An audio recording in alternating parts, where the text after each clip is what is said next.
Exam முடிஞ்ச உடனே அடுத்து என்ன படிக்கலாம் அப்படின்ற கேள்வி நிறைய பெற்றோருக்கும் மாணவர்களுக்கும் நிறைய குழப்பத்தை ஏற்படுத்தும்.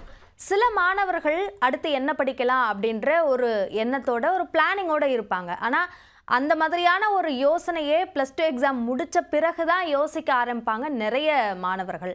அவர்களுக்கு ஒரு பொதுவாக என்ன படிக்கணும் அப்படின்ற ஒரு காமனான கேள்வியை முன் வச்சா அதற்கான பதில் பெறுறது கஷ்டம். அதை 5 விதமான அம்சங்களின் அடிப்படையில் நம்ம யோசிக்கலாமே. முதல்ல +2ல என்ன குரூப் படிச்சிங்க அப்படின்றத பார்க்கணும். அதில் என்னென்ன சப்ஜெக்ட் இருந்தது அப்படின்றத பார்க்கணும். அந்த பிரிவுக்கு உயர்கல்வியில் எந்தெந்த பாடங்களில் சேர முடியும் அப்படின்ற அந்த ஆப்ஷன்ஸை பார்க்கலாம். இது ரொம்ப ஈஸி. ஏன்னா ஸ்டேட் போர்டில் இருக்க பாட புத்தகத்திலேயே அந்த பாடம் சார்ந்த உயர்கல்வி வாய்ப்புகள் என்னென்ன இருக்குது அப்படின்றதுக்கான அந்த வழிகாட்டுதலை கொடுத்துருக்காங்க. ஸோ அதை ஹெல்ப்புக்கு எடுத்துக்கலாம். அடுத்தது 2வது, என்னென்ன பாடம் உங்களோட குரூப்பில் என்னென்ன பாடங்கள் இருந்தது அப்படின்றது ரொம்ப முக்கியம்.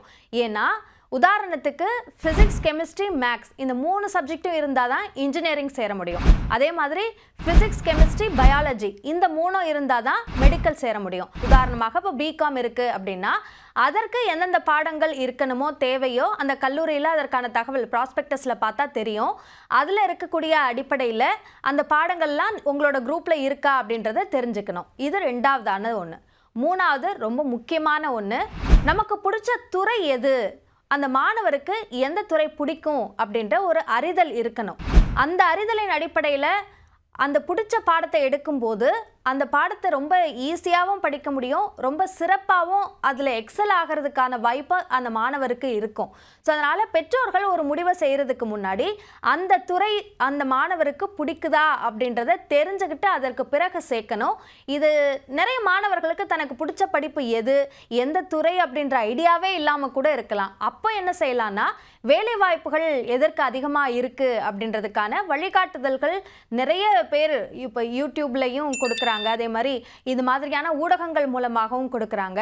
ஸோ அந்த மாதிரி நிறைய என்னென்ன படிப்புகள் இருக்குது அப்படின்னு பார்க்கும்போது, படித்து தெரிஞ்சுக்கும் போது அது நமக்கு பிடிச்சது எது அப்படின்னு அடையாளம் தெரிகிறதுக்கும் வாய்ப்பு இருக்குது. வேலை வாய்ப்பு எதில் அதிகமாக இருக்குது அப்படின்ற அந்த அறிதல் ஏற்படுறதுக்கும் வாய்ப்பு இருக்குது. அந்த அடிப்படையிலையும் முடிவெடுக்கலாம். அடுத்ததாக +2ல எவ்வளவு மதிப்பெண் வாங்கியிருக்கீங்க அப்படின்றது. நமக்கு பிடிச்ச படிப்பை தான் படிக்கணும் அப்படின்ற அட்வைஸ் கொடுக்கப்பட்டாலும் என்னவா இருந்தாலும் மதிப்பெண் அப்படின்றது தான் இப்போதைக்கு இருக்கக்கூடிய சூழலில் ஒரு டிசைடிங் ஃபேக்டராக இருக்குது. அப்படியான ஒரு டிசைடிங் ஃபேக்டராக மதிப்பெண் மட்டும் இருக்கக்கூடாது என்ற கோரிக்கைகள் அது ஒரு தனி விவாதம் அப்படின்னே சொல்லலாம்.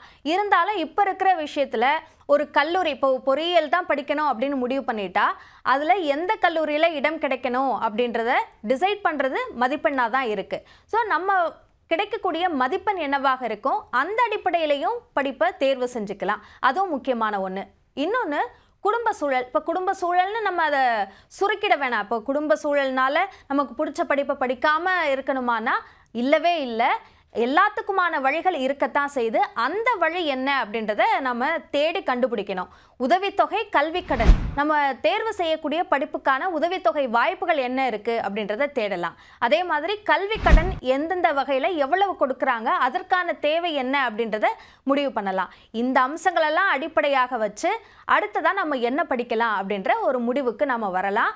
படிப்பை தேர்வு செஞ்ச உடனே என்ன படிக்கலாம் அப்படின்றது தேர்வு செஞ்ச உடனே எங்கே படிக்கலாம் அப்படின்றதையும் நம்ம தேர்வு செய்யணும். அதுதான் கல்லூரி. கல்லூரி நாம் படிக்கக்கூடிய கல்லூரியும் ரொம்ப முக்கியமான ஒன்று. எங்கே படித்தாலும் நல்லா படித்தா வாய்ப்பு கிடைக்கும் அப்படின்றது ஓகே தான். இருந்தாலும் எங்கே படிக்கிறது, எந்த கல்லூரி அப்படின்ற தேர்வுலையும் ஓரளவு கவனம் செலுத்த வேண்டியதும் அவசியம்தான்.